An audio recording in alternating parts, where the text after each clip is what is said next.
There's no evidence that inflation is anything but anything of a concern right now. Indeed, the president has delivered lower than expected inflation every single month since he took office, every single month. All right, so the White House taking a victory lap there after another encouraging inflation report. Prices increasing 2.4% compared to a year ago. That is lower than expectations, and it's a big drop compared to where things were 3 years ago under the Biden administration. The Labor Secretary, Lori Chavez DeRemer, joins us now. Madam Secretary, wonderful to have you on the program. Welcome to America Report. So it would seem, based on the economic data that we are getting, that the damage predicted by so many, including top economists and top banks all over the world, from the tariffs isn't necessarily guaranteed. How do you see it? No, the market indicators are showing us positive numbers month over month. We've seen it with the jobs numbers. We're now seeing it with these inflation numbers where we're holding steady and beating those expectations. And I think that that's a testament to the president laying the groundwork with these tariff talks. That is what he is good at. That's the master negotiations that we're seeing. And we saw it again this morning with the talks with China. And I would imagine those are going to continue because he's laser focused on protecting the American worker first. And now these market indicators are showing those investments right back here in the United States. Since this is the first time we've had you on the program, Madam Secretary, I'll just ask you, how do you characterize the current state of the economy? Well, what we're seeing on the ground, I've kicked off my America at Work tour, and we're hearing the positivity. People are feeling, the fight that the president has on his mind for them. They know that their economy is going to grow. They're keeping more of their hard-earned dollars.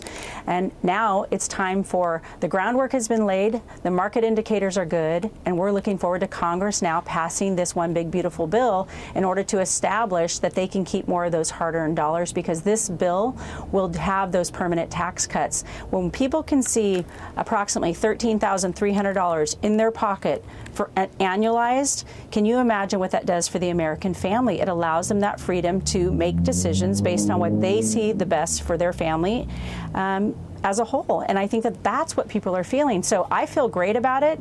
Again, we're going to continue to double down. The investment in the American workforce is key from the Department of Labor's perspective. We want to grow these jobs and grow this economy. And with the trillions of dollars being reinvested into the United States of America, we're ready to go. All right. So a lot to take in there. For one, I just want to say that there are still big bank leaders, including Jamie Dimon, who are warning that the worst may still be yet to come as a result of all this. He's suggesting even today that the economy could deteriorate. What do you say to those who are warning that, we could even see a recession as a result of some of this president's policies? I don't think there's anything in the numbers or anything that is speculating that there will be a recession. And again, the president has been laser focused, and I think that that's why you're seeing more countries continue to come to the table. It's just been a few months, and I don't think the expectation that China would be at the table and a deal would be done, according to the president, with his final signing off, I would imagine, will happen over the next, whatever amount of time he determines, but he brought them to the table. That's the confidence level that he has in the American people.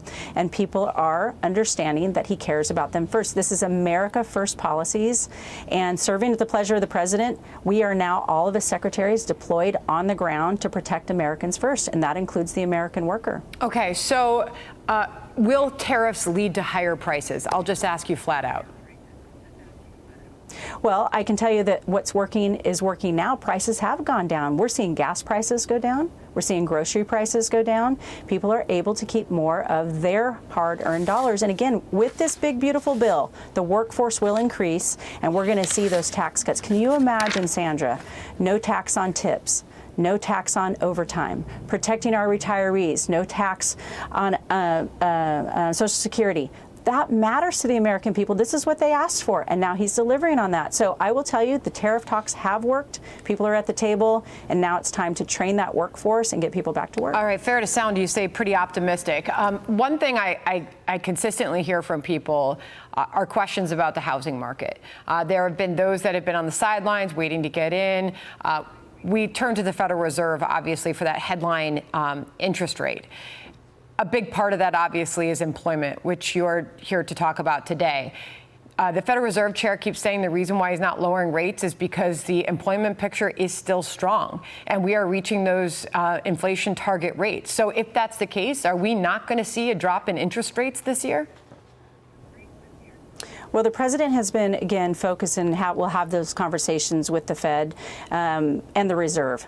The Department of Labor doesn't really weigh into that, but usually when we see inflation go down, we're going to see interest rates go down. So I'm anxious to see the conversations that the president is going to continue to weigh in on because what we want to see is more affordability in our housing market. I have been working with Secretary Turner at HUD. We want to focus on the opportunity zones. We want to build more housing as the workforce continues to grow. We're seeing those numbers go up again. The jobs report month after month have beat expectations, and I would imagine next month we're going to be the same with the focus that we have on training the skilled workforce that we need. I've been working with these companies on the ground as I travel. I'm in my 13th state out of the 50. I will hit all 50 states on the America at Work tour by the end of the year to hear exactly what they need and deliver that skilled workforce. And this bill, again, it's access. We're seeing the Pell Grants in this bill that will be, more flexible, more modernized because we're seeing the trades is where the focus is going to be on building back the manufacturing, the construction jobs as we see throughout. And again, with tens of trillions of dollars invested from the president's master negotiations, we're seeing those investments here. And they're asking. I was with the steelworkers you saw in Pittsburgh. Yep. The excitement on the ground has been tremendous, and we're going to see that over and over again. A lot to dig into there with you. I hope you'll come back soon. Obviously, it's a big picture look in deciding if those interest rates ever come down. It looks like you're telling us that the employment picture is still strong at this moment in time. So we'll be watching all of that. We'd love to have you back soon.